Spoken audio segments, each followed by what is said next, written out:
다 같이 조용히 기도하심으로써 2021년 12월 12일 주일 아침 예배를 성부와 성자와 성령의 이름으로 시작합니다. 성경 공부하겠습니다. 오늘 이 시간 여러분이 주신 하나님의 말씀은 신약성경 누가복음 2장 15절에서 20절까지 말씀입니다. 신약성경 누가복음 2장 15절에서 20절까지 말씀. 저 같은 성경이라면 신약성경 89면에 있습니다. 신약성경 89면 누가복음 2장 15절에서 20절까지 말씀. 할렐루야. 아멘. 할렐루야. 아멘. 오늘도 주임전에 나오신 여러분들에게 또 각 예배 처소의 자리에서 제가 예배 부름 시간에 야곱 얘기를 했는데, 야곱이 밧다람으로 형을 피해 도망가다가 하나님 앞에 자발적으로 또 있는 곳에 예배드렸잖아요. 그곳이 성전이에요. 여러분, 지금 제가 저도 핸드폰을 켜놓고 보고 있는데 36가정에서 지금 보고 있어요. 그러니까 목사님 본다 안 본다가 중요한 게 아니라 여러분 각처에 있는 곳에서 하나님 앞에서 예배 드리는 것이 중요한 것입니다. 할렐루야. 또 원래는 예배당에 나와서도 하나님 예배 드리는 거예요. 그래서 어떤 분이 그러더라고요. 대면 예배, 비대면 예배 얘기하니까 어떤 분이 그래요. 원래 예배는 비대면 아니냐. 왜? 하나님이 비대면이잖아요. 하나님이 보입니까? 안 보이죠. 그래서 모여서 예배당에 드리는 것이 우리 예배 드릴 때 은혜 받기에 많은 분들이 은혜 받기 쉽다고 하는데 맞아요. 그런데 원래 예배는 교회에서 드리건 지금 가정에서 드리건 보이지 않는 하나님께 예배 드리는 거죠.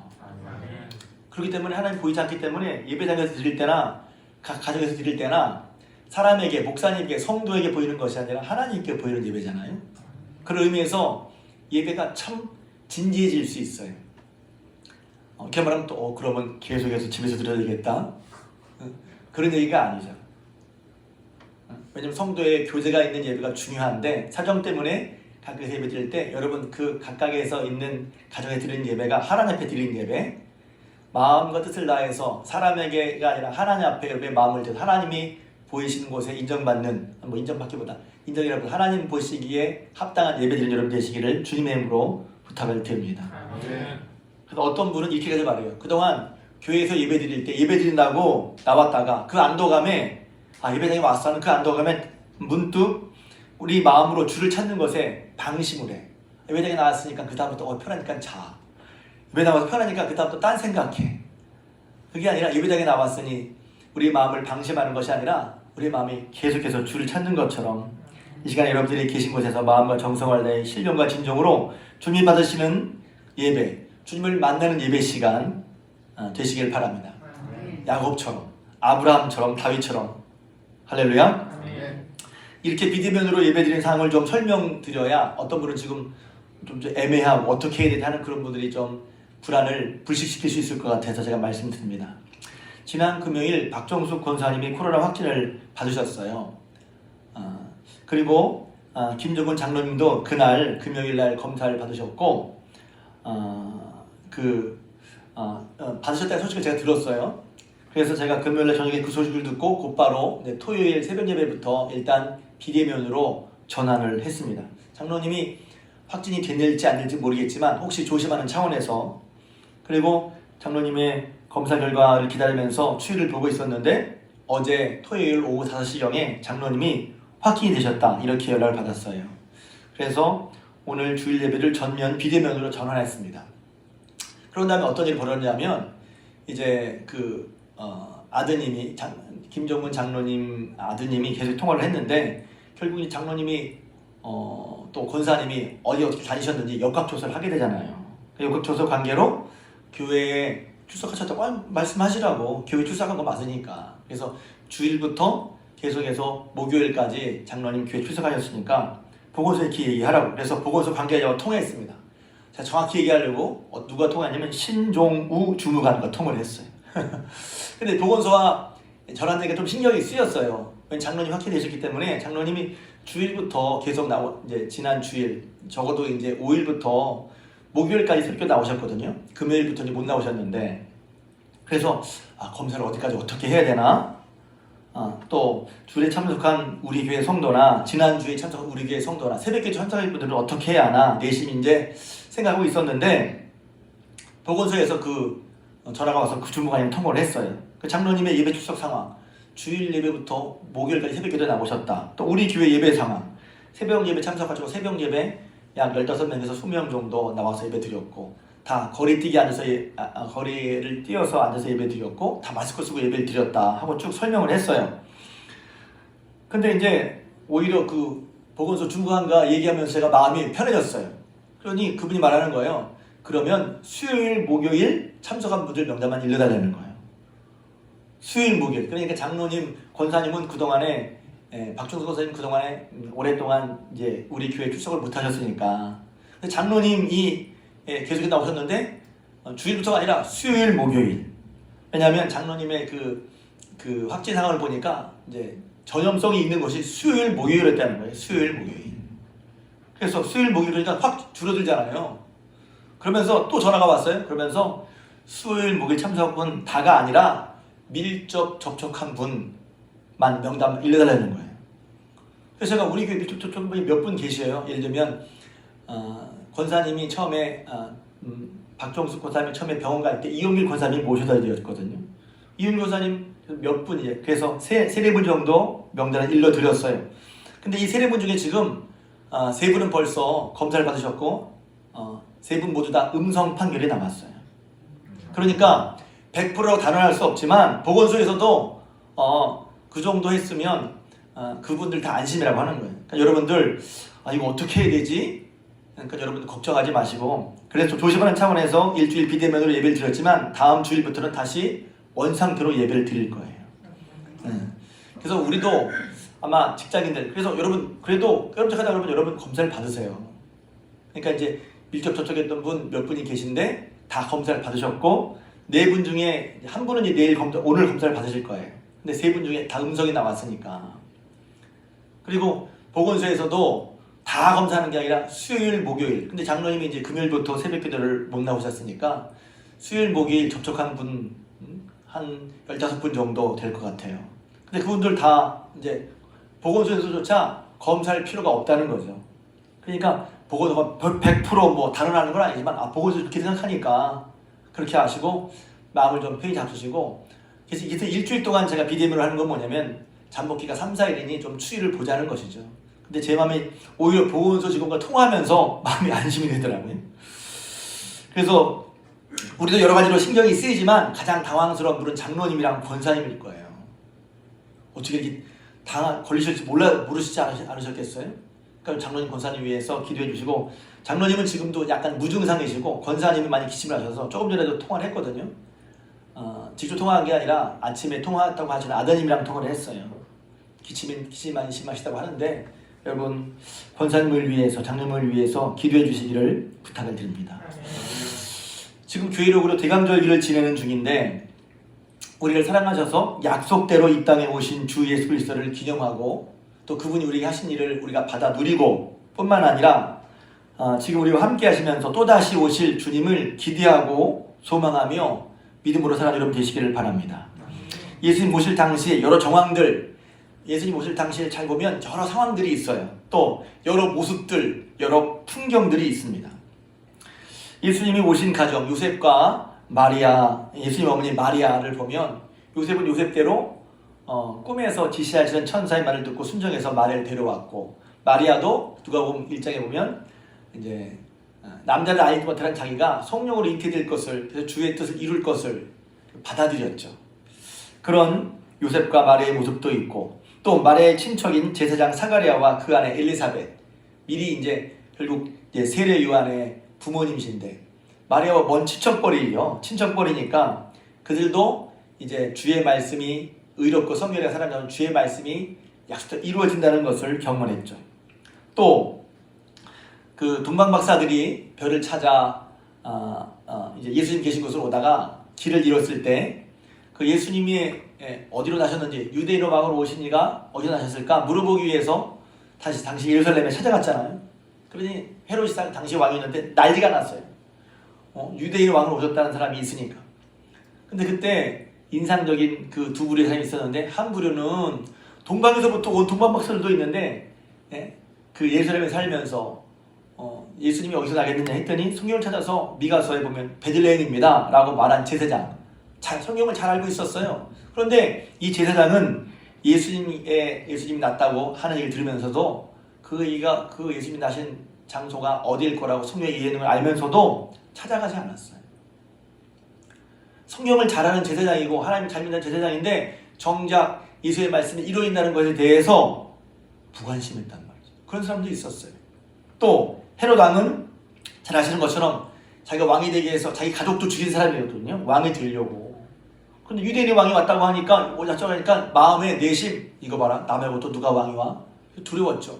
그래서 은밀하게 몰래 이제 정말 왕이 나셨다면 나도 가서 경배하게 해달라, 그렇게 은밀하게 얘기했지만 사실은 나 말고 누가 왕이야 하면서 결국 나중에 이제 그 동방박사들이 지시하시를 받아서 다른 길로 갔을 때 속은 것을 알고 가서 그 주변에, 베들레헴 주변에 2살 이하의 남자를 다 죽여버리죠. 그러니까 왕으로 오신 예수님께 무관심한 사람도 있고, 이 땅에 우리를 위해서 오신 예수님을 받아들이지 않고 오히려 적대하는 사람도 있고 말입니다. 또 그 예수님 오심을 알고 너무 기뻐서 동방하고 찾아온 사람들도 있어요. 그런 풍경이 있죠. 또 이런 다양한 동방박사들 그렇고요. 또 목자들도 그렇습니다. 목자들, 제가 오늘 주로 목자들 얘기하려고 그러는데, 또 예수님이 난 지 8일 만에 정결 예식을 받으실 때 만났던 경건한 사람 시므온과 안나. 시므온은 의롭고 경건한 사람인데 이스라엘 위로를 기다리는 사람, 약속대로 메시아가 올 것을 기다리는 사람이었어요. 근데 예수님이 정결 예식을 하면서 이 사람 만났거든. 그러니까 저는 그 시므온의 감격이 좀 이렇게 쭉 느껴지더라고요. 너무 기뻐하면서 제가 이제야 주의 구원을 제 눈으로 봅니다. 약속하신 주의 구원을 눈으로 보면서 감격했던 사람 시므온. 또 안나도 있었죠. 결혼생활 7년 만에 홀로되어서 84세가 될 때까지 성전을 떠나지 않고 주야로 금식하며 기도함으로 섬겼던 안나. 예수님의 탄생을 목도하게 된단 말이에요. 자, 그런 예수님 탄생에 보면 마태복음과 누가복음에 보면 그런 여러 사람들 부류가 나와요. 또 당시의 상황을 보면 우리가 오늘 이제 누가복음 2장 앞부분에 읽자가 좀 나왔는데, 당시 대제국 로마의 통치 아래에 있었어요. 그래서 가이사 아구스토가, 성경에는 가이사 아구스토가 나오는데 역사를 보면 당시 황제는 가이사 옥타비우스라는 황제였습니다. 가이사 옥타비우스가 황제 중에는 이제 그 능력 있고 통치를 잘했다고 평판을 받는 그런 황제인데, 황제가 되고서 이제 자기의 세력을 과시하고 또 통치를 확립하기 위해서 세금을 걷기 위해서 이제 인구를 조사를 하라 그러죠. 그래서 당시에 수리아 적의 총독은 구레네였는데 호적을 하러, 그러니까 인구조사, 요새 말하면 이제 인구조사를 하는 거죠. 하러 이제 각각 자기의 고향으로 돌아오라 그래서, 지금 그 당시 유대 지역은 대규모의 인구 이동이 있었죠. 우리나라 추석처럼 말입니다. 분위기는 그런데 차 타고 가는 게 아니라, 말 타고 가는 게 아니라, 어떤 사람 말 타고 갔겠죠. 신분이 있는 사람들 걸어서 갔단 말이에요. 그러니까 그 상황에 보면 갈릴리 나사렛에서 베들레헴까지 키로수로는 약 한 145km 정도 되고요.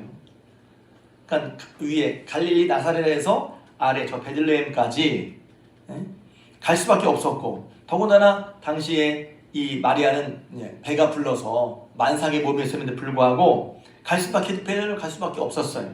또 그래서 여관에 갔는데, 여관에 요셉과 마리아 일행만이 아니라 다른 많은 사람들도 호적하러 베들레헴에 왔기 때문에 있을 곳이 없었어요. 그야말로 이제 성경을 보고 상상해 보면 인산인해였겠죠. 더군다나 임산부에, 우리가 보면 임산부니까 좀 자리를 내릴 만도 한데, 임산부였던 마리아에게조차 방이 나지 않아서 결국 그 아이를 마구간에서 낳았죠. 그래서 첫 아들을 강보에 싸서 구유에 뉘었으니 이는 여관에 머물 곳이 없다. 그게 이제 예수님 당시의 상황이었단 말이죠. 자, 그런데 오늘 성경 말씀에 보면 그런 상황 가운데 이제 목자 얘기를 보려고 하는 거예요. 천사들이 전해준 소식, 오늘 본문에 있지 않았지만 그 위에 이제 성탄절만 되면 너무 유명한 소식이죠. 천사가 이르되 무서워하지 말라. 보라, 내가 온 백성에게 미칠 큰 기쁨의 좋은 소식을 너에게 전하노라. 천사가 목자들에게 말하기를 놀라지 말라. 내가 온 백성에게 누구에게나 미치는 영향이 있는 큰 소식, 기쁜 소식, 좋은 소식을 전하는데 그게 뭐냐면 오늘 다윗의 동네에 너희를 위하여 그리스도 주가 나셨다는 거예요. 할렐루야. 이 소식을 처음 전한 사람이 바로 목자였단 말이에요. 제가 이제 가끔 이제 우리 성경에 있다가 좀 이렇게 우리의 마음을 새롭게 하기 위해서 이렇게 한번 생각해봐요. 하나님의 마음이 돼서 여러분이 예수님을 이 땅을 구원하시기 위해서 예수님 보내신다면 여러분 언제 보내시겠어요? 언제? 그리고 어디에, 이 세상 어디에 보내시겠어요? 그리고 예수님 보내실 때 누구의 집에 보내시겠어요? 그리고 그 소식을 알려줄 때 누구에게 처음 알려주겠어요? 그러니까 우리는 그냥 성경 일주일 읽을 것 같은데 2000년 전 유대 땅 베들레헴에 요셉과 마리아에게 예수님이 나셨고 목자가 그 첫 소식을 목자에게 전했다. 그냥 있지만 하나님 입장에서 보면 이유가 있을 것 같아요. 뭐 이유를 다 설명할 게 아니라 그래서 갈라디아서에 보면 때가 차매 하나님이 때가 차서 보내셨구나. 하나님이 계획이 있었다는 거예요. 어디에? 유대 땅 베들레헴에. 그것도 성경을 보면 하나님이 미리 약속하신 곳에. 그렇죠? 일단 베들레헴에 때가 차매 기한 대로 오셨단 말이에요. 그런데 이 소식을 처음 이제 접해서 알려서 전하게 한 사람이 목자였단 말이에요. 목자. 그럼 궁금하잖아요? 왜 목자였을까? 당시의 목자는 그다지 사람들에게 인정받는 요새 말하면 좋은 직업이 아니었어요. 소외되고 비천한 직업이었단 말이에요. 그런데 그렇게 소외되고 비천한 직업군인 목자들에게 이 소식을 가장 처음 천사가 전했단 말이에요. 천사 마음대로 전했겠어요? 하나님 그러신 거겠지? 그리고 그게 무슨 뜻이지? 기볼 수가 있죠. 하나님이 이 땅을 사랑하셔서 우리의 구주, 우리를 구원할 분 구세주를 보낸 소식은 그 소식을 전할 때 누구에게나, 그러니까 신분이 높은 사람에게나 에게만이 아니라 낮은 사람에게만이 아니라 또 부자에게만이 아니라 가난한 사람이라도 그 누구에게라도 할렐루야. 이 예수님 보신 기쁜 소식은 낮고 천한 사람에게도 예고 없이 주시는 복된 소식이었고 오히려 낮고 천한 계급인 목자들을 통해서 이 소식을 전하셨다는 말이죠. 그러니까 이것조차도 뭘 알 수 있냐면 예수님께서 오신 것은 누구만을 위해서가 아니라 우리가 할 때 저 사람은 되고 저 사람은 안 돼 아니란 말이에요. 누구나 그 사람이 어떤 사람이라도 예수님이 오시면 복된 소식을 믿으시기를 주님의 이름으로 축복합니다. 그래서 목자에게 전해진 거란 말이에요. 그런데 제가 이제 이 말씀을 묵상하다가 제 말이 딱 들어온 거 뭐냐면 근데 목자는 어떤 사람이냐? 한밤중에도 깨어있는 사람이었단 말이에요. 한밤중에도. 또 어떤 사람 잠 안 자는 거예요? 잠 안 자는 게. 오늘 말씀해 보면 8절에 그 지역의 목자들이 밤에 밖에서 자기 양떼를 지키더니 그랬어요.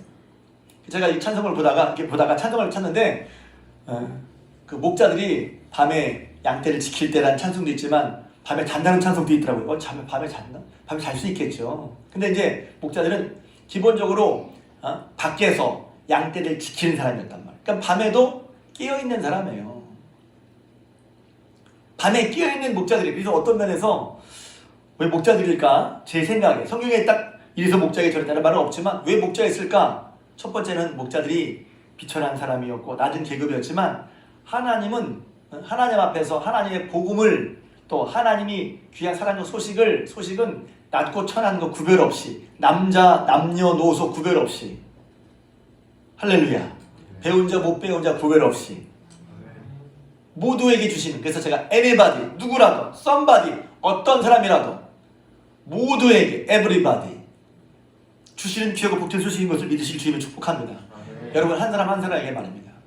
또 한편으로는 목자는 깨어있는 사람이에요. 깨어있는 사람 한밤중이지만 목자들 밖에서 양떼를 지켰다고 했어요. 여기서 한밤중이라는 것이 그냥 시간상으로 물리적으로 낮과 밤일 수도 있는데 그런데 그들은 보니까 다른 차원에서 깨어있었다는 거예요. 깨어있다는 게 잠을 안 잔다는 게 아니라 깨어있다는 게 또 다른 의미도 있잖아요. 그럼 어떤 차원에서 깨어있었을까? 첫 번째는 목자들은 하나님의 말씀을 듣고 받고 믿는 차원에서 깨어있었어요. 그러니까 우리는 목자들이 그 소식을 들었을 때 여기 보면 15절에 그래서 천사가 나타나서 오늘 너희를 위하여 구주가 나셨다. 또 너희가 가면 강보에 쌓여서 구유에, 아니 아기가 구유에 있는 게 정상이에요? 보통 아기는 귀하니까, 첫 아기니까 따뜻한 방 안에 있는 게 정상이잖아요. 그런데 아기가 태어났는데 마을 구유에 있다는 거야. 진짜 그런 일이 있을까?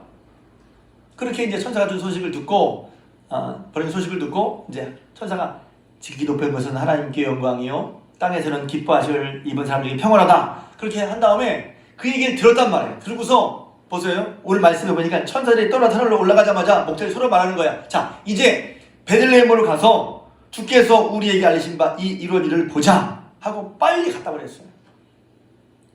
이 말씀은 단순한 말씀 같지만 천사들이 전한 그 말씀을 이 목자들은 듣고 받고 믿었다는 것이죠. 그래서 깨어있는 거예요. 깨어있는 거. 한밤중이지만 깨어있는 게 뭐죠? 잠을 안 자는 그것도 맞아요. 그런데 이들이 보면 어떤 의미에서 깨어있었냐면 하나님의 말씀, 천사를 통해 전해준 하나님의 말씀에 그 말씀을 듣고 받고 믿는 데 깨어있었다는 거예요. 반대로 어떤 사람들은 듣고 얘기를 해줘도 듣지 않아, 믿지 않아, 받아들이지 않아. 이 사람들은 깨어있는 게 아니라 잠자고 있는 거죠. 여러분들에게 하나님 말씀에 깨어있는 것을 주님으로 축복합니다. 아멘. 깨어있어. 깨어있는 자에게. 그래서 밤에 예수님께서 밤에 오신 것도 지난번에 말씀드렸죠. 왜 밤에 오셨지? 예수님이 흑암과 사망의 그늘에 앉은 사람이에요. 그래서 이 땅이 자체가 흑암이고 혼돈이란 말이에요. 사망의 그늘이란 말이에요. 근데 예수님께서 빛으로 오셨어요. 할렐루야. 그러니까 밤이라고 말하는 거야. 근데 그 밤중에 깨어 있어야 돼. 흑암과 혼돈이 있고 또 복잡한 일도 많고 답답한 일도 많지만 그래 우리가 깨어 있어야 돼. 무엇에 깨어 있어야 되냐 하면 하나님의 말씀을 듣고 받고 믿는데 깨어 있어야 한다는 거예요. 오히려 복잡한 일도 많고 답답한 일도 많고 어려운 일도 많고 혼란스러운 일도 많아요. 지금 이런 상황도 그렇잖아요. 제가 주중에 어떤 얘기를 하는데 참 살다 보니 이런 일도 있군요. 그런 일 있죠. 있어. 그런데 그때 깨어있는 게 뭐냐면 하나님의 말씀을 듣는데 깨어있을 줄로 믿습니다. 목자들은 깨어있었어요. 깨어있었어. 뭐에 깨어있지? 하나님의 말씀이 들려질 때 그 말씀을 듣고 그 말씀을 받고 그 말씀을 믿고 그래 깨어있었단 말이에요. 저 이런 상황도 해봐요. 누가 저랬더니 헤이 무슨 그런 소리를 하고 있어. 그럴 수 있지 않았을까요? 오늘도 마찬가지예요. 예수님의 복된 소식이 전해졌을 때 그 말씀에 와 정말 그렇구나. 그래서 여기 보면 얼른 가서 확인하자. 이게 확인하는 차원이 의심해서가 아니라 야 정말 하나님께서 약속하신 대로 이 땅에 큰 기쁨의 좋은 소식으로 우리를 위해서 구주가 나셨구나. 그 표적으로 아기가 낳았는데 아기가 구유에 있어. 야 빨리 가서 확인하자. 깨어있는 사람.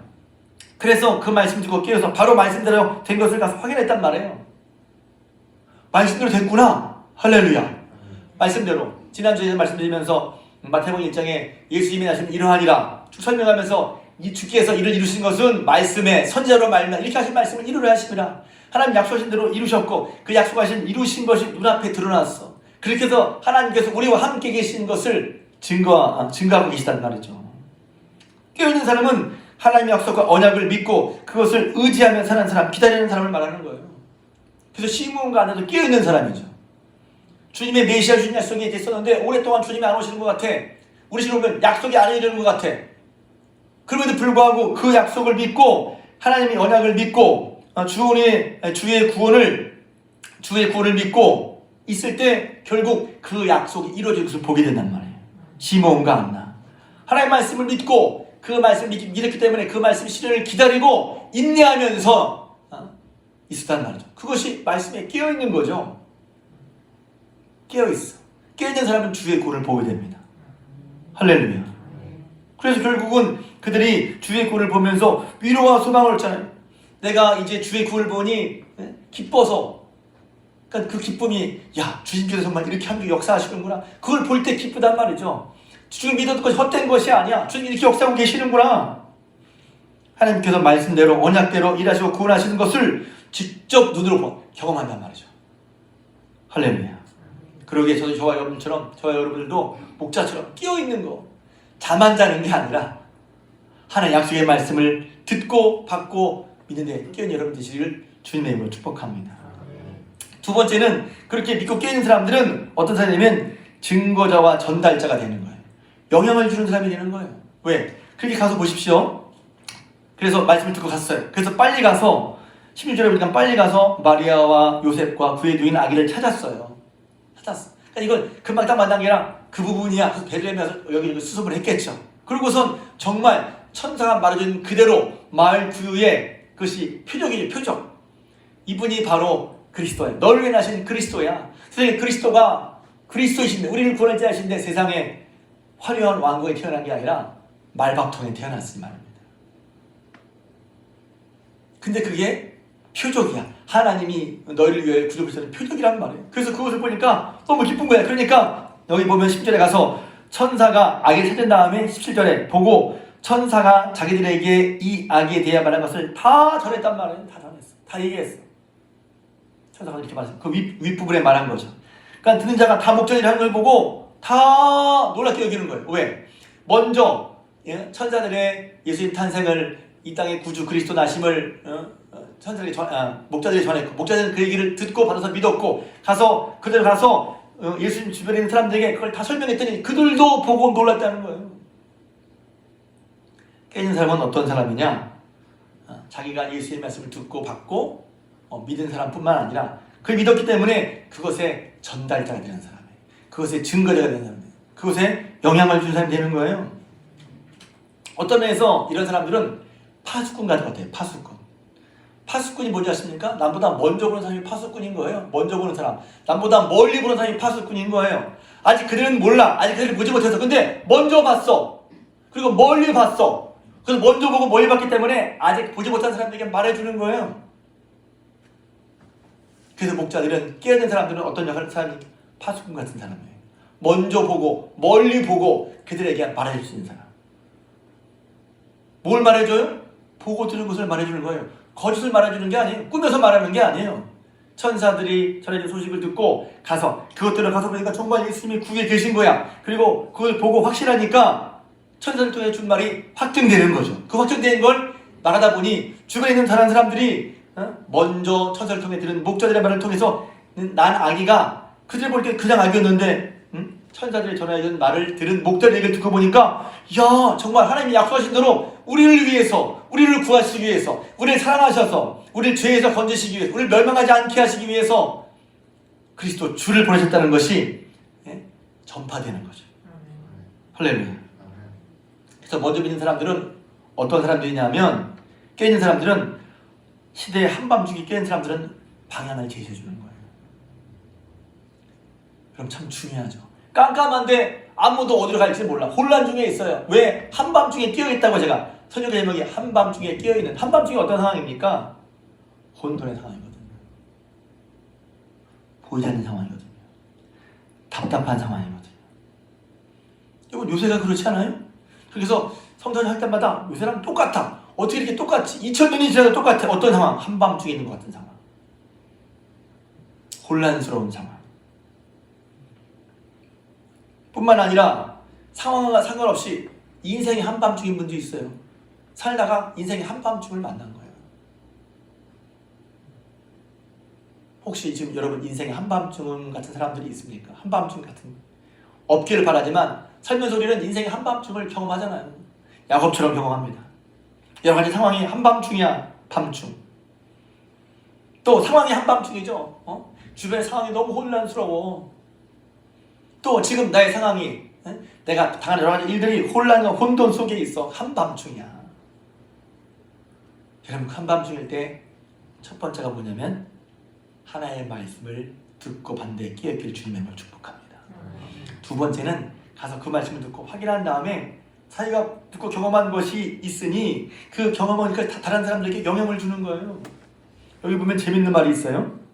19절에 가서 목자가 가서 이제 마리아와 요셉이 구에 둔 아기를 보고 찾아서 천사가 된 말을 다 했어. 그랬더니 19절에 마리아는 이 모든 말을 마음에 새기어 생각하니라. 마리아가 그 모든 말을 듣고 마음에 새겼어요.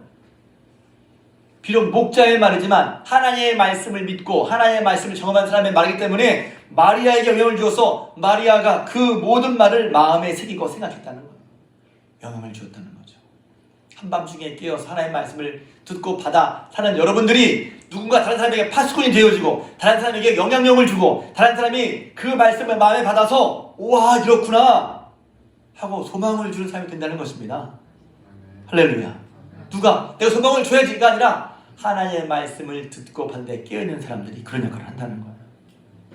여러분 파수꾼이 중요하잖아요. 그 집에 파수꾼이 있는 게 중요해.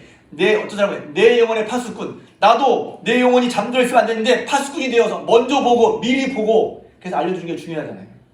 내 인생의 파수되냐. 내가 지금 인생이 어디로 가는 거지? 파수꾼 뿐만 아니라 그 가정의 파수꾼도 중요하죠. 나라의 파수꾼도 중요하죠. 파수꾼이라는 건 너무 옛날 얘기 같은데 요새로 하면 도척, 경계병이죠. 척후병이라고 그럴 수 있어요. 미리 먼저 가서 앞서서 보는 사람이죠.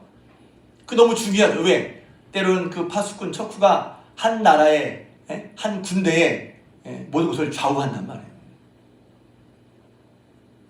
예수님의 탄생을 먼저 듣고 먼저 받고 믿고 한 목자가 깨어있던 그는 그래서 어떤 면에서 파수꾼 역할을 하는 거예요. 아직 모르는 사람에게, 아직 듣지 못한 사람에게 예수님이, 하나님이 우리를 위해서 예수님을 보내신 그 크고 놀라운 소식을 전함으로 말미암아 그 파수꾼의 역할을 먼저 본 사람들이 하나님이 이렇게 우리를 사랑하세요. 하나님이 이렇게 우리 약속을 지키셨어요. 그 실제로 아들을 보내셨어요. 표적이 바로 구유에 나신 거예요. 할렐루야. 듣는 사람들에게 귀한 영향을 줬어요. 어떤 분이 이렇게 얘기하더라고요. 목사님 제가 부족해서 다른 사람들에게 어떻게 영향을 줄지 모르겠어요. 근데 영향은 물론 생각으로 내가 이렇게 해야 영향을 끼치는구나 그것도 중요하지만 사실은 정말 좋은 영향을 어떻게 끼치냐면 내가 예수님을 쭉 따라가면 돼요. 내가 예수의 말씀을 듣고 따라가다 보면 주변 사람들이 알아. 내가 이렇게 영향을 끼쳐야지. 저렇게 영향을 끼치. 그것도 때로 생각해볼 필요가 있어. 아 이렇게 할 때 영향을 끼치는구나. 그것도 필요하죠. 제가 감사해보니까 그것도 필요해. 아 이렇게 할 때 영향을 받는구나. 근데 그거 늘 신경을 써도 피곤해. 어떻게 영향을 받죠? 내가 진실되게 하나님의 말씀을 듣고 받고 따르는데 최선을 다하다 보면 그게 따라서 영향을 주는 거예요. 영향을 끼치는 거야. 파수꾼으로서 먼저 보이게 해주는 거야. 야 저렇게 하나님의 말씀을 듣고 받고 믿어서 따라간 삶에 깨어있는 삶에 영향을 받는 거죠. 할렐루야. 세 번째로는 뭐에 깨어있느냐? 자기의 맡은 일에 깨어있었단 말이에요. 자기의 맡은 일에. 여기서 보면 사실은 이제 이 말씀 보면서 여러 갈라에서 생각해 볼 수 있어. 야 밤을 새는 지금 하자 말하겠다. 야간 작업 난 못해. 이제 요새 시를 보면 그럴 수 있잖아요. 그런데 제가 아까 말한 것처럼 한밤중이라는 그런 상징이 있죠. 왜 밤중에 예수님이 나셨을까? 왜 한밤중에 목자가 나셨을까? 왜? 그것은 우리의 상황이 한밤중이기 때문에 그래요. 제가 그냥 말하는 게 아니라 예수님이 오신 것을 설명할 때 이사야에서도 그렇고 마태복음 보면 흑암에 쌓인 백성에게 큰 빛이 비추었다. 흑암과 사망의 그리라는 자에게 빛이 비추었다고 예수님이 오시면 이렇게 설명한단 말이에요. 예수님이 공생을 시작하실 때 그 집을 다니실 때 이사야에 있는 말씀을 통해서 예수님이 오시면 뭐라고 표현하냐면 흑암과 사망의 그들의 앉은 자에게 큰 빛이 비추었다. 그러니까 그들의 상황을 흑암과 사망이라고 했어요. 흑암과 사망의 그늘, 어두운 데 있었다는 거예요. 근데 예수님 오심이 큰 빛이 비추었다. 그래서 빛이 비칠 때 어두움은 물러간단 말이죠. 할렐루야. 그래서 밤이라고 하는 거, 한밤중이라고 하는 거 그런 의미가 있어요. 그런데 그 한밤중에도 깨어있었단 말이에요. 깨어있었어. 한밤중 아까 말한 것처럼 어떤 상황일 수 있죠. 밤중과 같은 상황.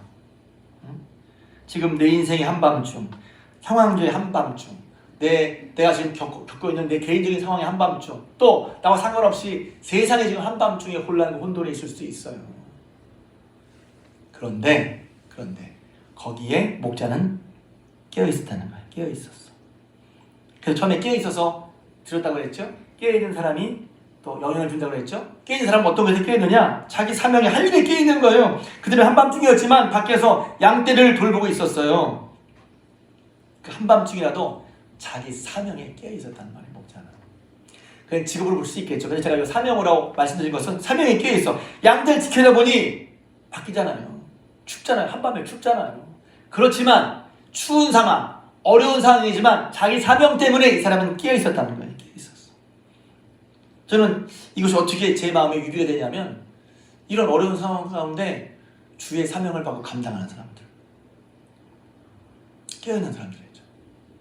어려울 때일수록 그 상황이 밤일수록 누가 필요합니까? 밤에 깨어있는 밤이라도 밤중일지라도 밤같은 상황일지라도 사명을 감당하는 사람들이 필요하죠. 그런 사람들이 깨어있는 거예요. 그 사람들 때문에, 깨어있는 사람들 때문에. 지난주에 이제 2022년 봉사 신청서를 제가 몇 주 전에 들었는데 많은 분들이 봉사 신청을 작성해 주셨어요. 지금 오늘 오면 코로나 때문에 여러 가지 상황이 힘들지만 일단 봉사하는 분들이 계시잖아요. 찬양으로, 반주로, 또 재정으로, 또 기도를 마쳐서 기도 순서 감당하고 안내를 감당하고 봉사하는 분이 계시는 거예요. 그리고 지금 영상을 보내는 일을 하는 분이 계시고, 어려운 중에도, 한밤중 중에도 봉사하는 분들, 봉사 신청을 많이 써주셨어. 뿐만 아니라 제가 감사한 건 지금 교회 상황도 아까 권사님 기도하신 것처럼 교회 상황도 지금 교회마다 어렵잖아요. 아마도 지금 이제 위드 코로나 그런 과정이 취소되고 더 고강도의 어떤 대책이 나올 거라고 예상 중이죠. 또 제가 카더라 통신을 듣기로는 그래서 교회와도 협의 중이라는 거예요. 어떻게 할까? 그런 상황 가운데 그러니까 당연히 예배 인원도 줄고 또 그전에는 예수 안 믿는 가정도 많이 교회를 보냈지만 이제 교회에 대한 어떤 터무니없는 불신이 쌓여서 그래서 제가 왔다 갔다 하지만 죄송하지만 그래서 보건소 사람한테 아주 있는 그대로 가감하게 솔직하게 말씀드렸어요. 와서 보시라. 우리 CCTV 있으니까 다 와서 확인해 보시라. 다 마스크 쓰고 다 하고 다 해주셨으니까. 그렇게 말해서 그런지 그럴 필요 없으세요. 목요일 처음엔 목요일 금요일 따시겠지만 수요일 목요일 오신 분들만 하다가 나중에는 밀접 접촉한 분들만 알려주세요. 그래서 제가 오히려 괜찮은 거구나. 100%란 말을 할 수 없죠. 조심해요. 그런데 그렇구나. 그래서 제가 예배 드려도 되겠다는 얘기 들은 거예요. 어려운 중에도 계속해서 지금 내년 이제 여러 가지 조직을 하면서 당회 준비를 하면서 특히 교육부서에서 아동부에서 중고등부에서 청년부에서 지금 이제 각 선생님들이 힘을 내서 뭘 해봤으면 좋겠어요. 너무 감사해요. 사실은. 또 새로 이제 각 선교에서 뽑힌 선교 회원들, 회장님들, 임원들도 너무 감사해. 분위기가 어땠는지 모르겠어요. 다 못해, 당신이 해. 이런 분위기였는지 제가 하겠어요. 이런 분위기였는지 모르겠어요. 근데 누가 깨어있는 거예요? 사명에 깨어있는 사람이 깨어있는 거예요. 사명 때문에 주님 붙을 수밖에 없어요. 저는 그랬어요. 제가 목사가 아니라면 그랬을 거예요. 근데 제가 목사이기 때문에 이걸 감당하려고 하다 보니 깨어있게 된다는 생각을 했어요. 그래서 여러분 사명이 힘들죠? 힘들어요. 왜? 다른 사람 다 자는데 한밤중에 밖에서 깨어있어야 되거든요. 그런데 밖에서 깨어있는 그 사람에게 하나님의 말씀이 온다는 거예요. 하나님의 말씀을 듣는다는 거예요. 영향을 끼친다는 거예요. 그리고 그 사명이 오히려 밖에서 깨어있는 그 사명 때문에 그 사람이 하나님의 뜻을 본다는 것이죠. 그래서 다음 세대를 세우려는 나름대로의 역할을 감당하려고 다음 세대는 너무 거창한데 제가 이번에 쭉 중고등부, 아동부, 청년부를 보니까 아동부는 한 인원이 15명. 제가 넘은 건 11명인데 제가 4명을 보탰어요. 교회 부모님이 나오시니까 15명. 중고등부는 한 11명. 모두 몇 명이죠? 아동부 15, 중고등부 11명이니까 25명. 청년부 한 12명. 청년부 12명이나 돼. 청년부 12명.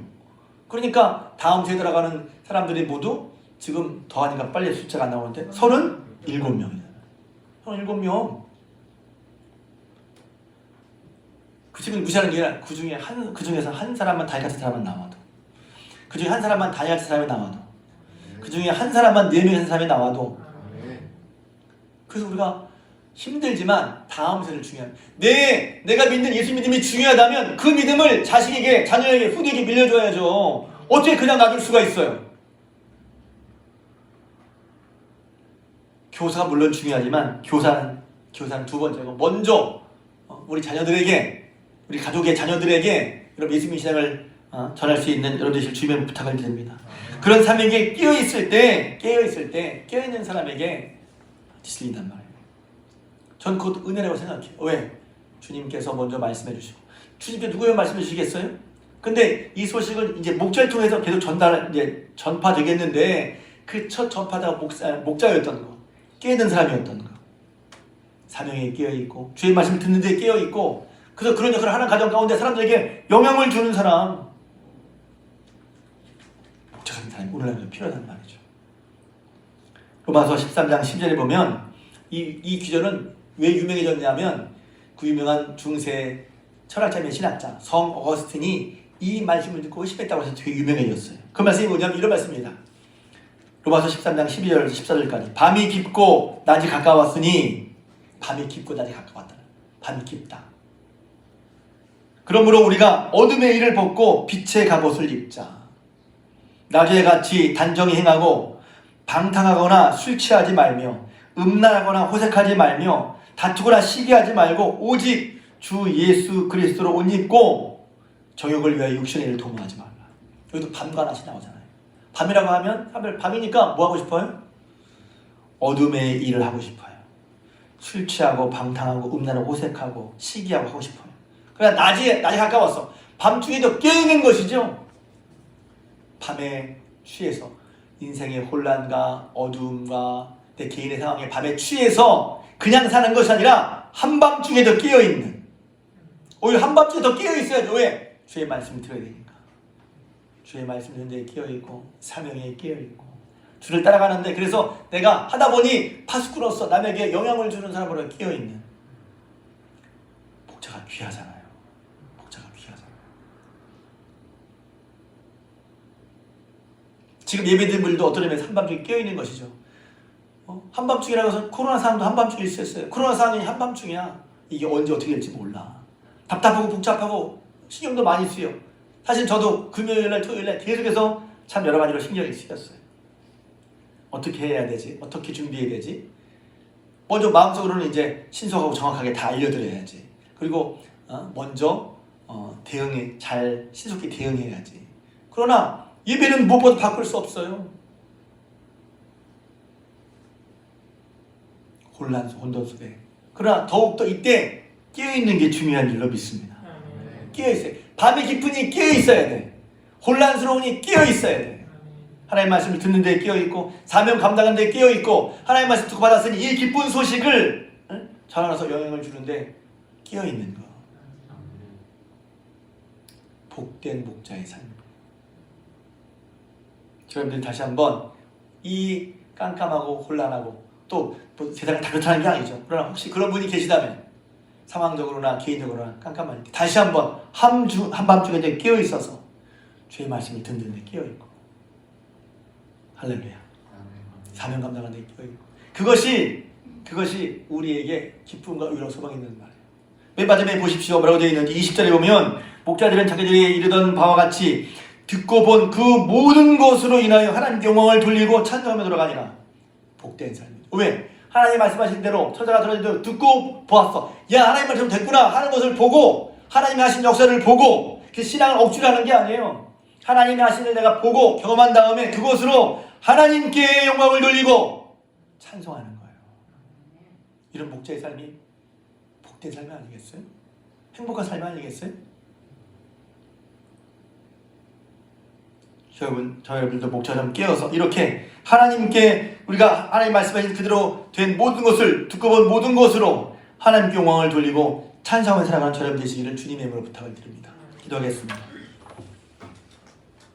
이제는 우리 주님 예수 그리스도의 은혜와 하나님 아버지의 크신 사랑하심과 성령님의 감화, 감동, 내주, 교통 충만한 역사하심이 예배를 드리고 돌아가는 사랑하는 중앙교회 모든 건축들 위에와 저들의 가정과 기업 위에 자녀손 위에 손드는 물산 위에 그리고 이 나라의 민족 더 축복한 땅 위에 그리고 중앙교회 교회 공동체 처음으로 함께 나와 예배드린 이에게 지금부터 영원토록 함께 없으기를 간절히 축원하옵나이다. 아멘.